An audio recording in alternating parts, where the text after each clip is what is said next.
যেই সন্তানের জন্য আপনি এত কিছু করলেন, যেই সন্তানের জন্য মাথার ঘাম আপনি পায়ে ফেলাইলেন, সেই সন্তান 2 দিন 3 দিন পরে বাবার কথা ভুলে যায়। যে স্ত্রীর জন্য এত কিছু করলেন, জীবনের সব কিছু দিয়ে স্ত্রীকে খুশি রাখার চেষ্টা করলেন, অনেক সময় মা বাবাকে কাঁদাইলেন স্ত্রীর জন্য, সেই বউ আপনাকে 3 দিন 4 দিনের পর আর স্মরণ রাখে না। তার আগের মতোই তার জীবন যাত্রা শুরু হয়ে গেছে, আপনার জন্য কোনো দিক থামে নাই। অথচ আপনি একটা গুরুত্বপূর্ণ ব্যক্তি ছিলেন আপনার ফ্যামিলির জন্য। যেই ফ্যামিলি আপনার কষ্টের কারণে ফ্যামিলি চলতো, আপনার অর্জিত টাকায় তারা মাস্তি করত, খানা দানা, এমনকি তারার ভোগ বিলাসিতা আপনার টাকার দ্বারাই হইতো। কিন্তু আপনি নাই, কোনো কিছু থেমে নাই, আগের মতোই চলছে।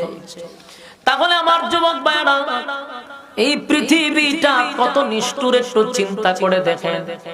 আপনি চলে গেলেন, কেউ আপনার জন্য এমন নয় যে ঘর বাড়ি ছেড়ে আপনার কবরস্থানে গিয়া ঘর করছে যে আমি আর ঘরে থাকবো না, আমার বাবা মরে গেছে অথবা আমার ভাই মরে গেছে রে, আমি আজকের থেকে আর ঘরে থাকবো না, আমি আমার বাবার কবরের পাশে একটা ঘর বানায়া থাকবো। আমার স্বামী চলে গেছে, আমি আর আমার এই বেডরুমে থাকবো না, আমি একটা ছোট ঘর বানায়া কবরের সাথে ঘুমাবো। এমন ইতিহাস কি পৃথিবীতে আপনারা দেখছেন? দেখেন নাই, শুনেন নাই? এমন ঘটনা ঘটবেও না, এটাও নিশ্চিত। কারণ মানুষ এতটা বোকা না।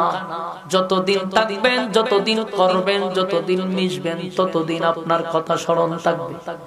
আপনি নাই, আপনার কথাও স্মরণ নাই। ঠিক না বেঠি? তাহলে এবার আসুন, এখন আপনি একটু বালিশের সঙ্গে মাথা লাগাইয়া চিন্তা করে দেখেন তো, মানুষ কতটা নিষ্ঠুর, দুনিয়া কতটা নিষ্ঠুর। দুনিয়া কতটা নিষ্ঠুর এটা বোঝার জন্য মরা লাগবে না। আমি আরো কিছু উদাহরণ দেই, যদি দিলের কান লাগায় শুনেন তাহলে বাস্তবতার সঙ্গে মিলাইবেন। মরা লাগে না।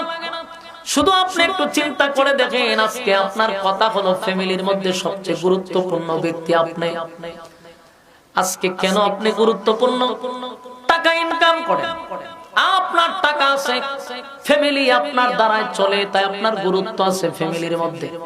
কিন্তু আল্লাহ না করুক যদি একটা পা আপনার অচল হয়ে যায়, আপনার হাত অচল হয়ে যায়, অথবা আপনি প্যারালাইসিস হয়ে যান, ঘরে যদি 6 মাস শোয়া থাকে, বুঝবেন যে দুনিয়া কি জিনিস এবং কত প্রকার ও কি কি। নিজের স্ত্রী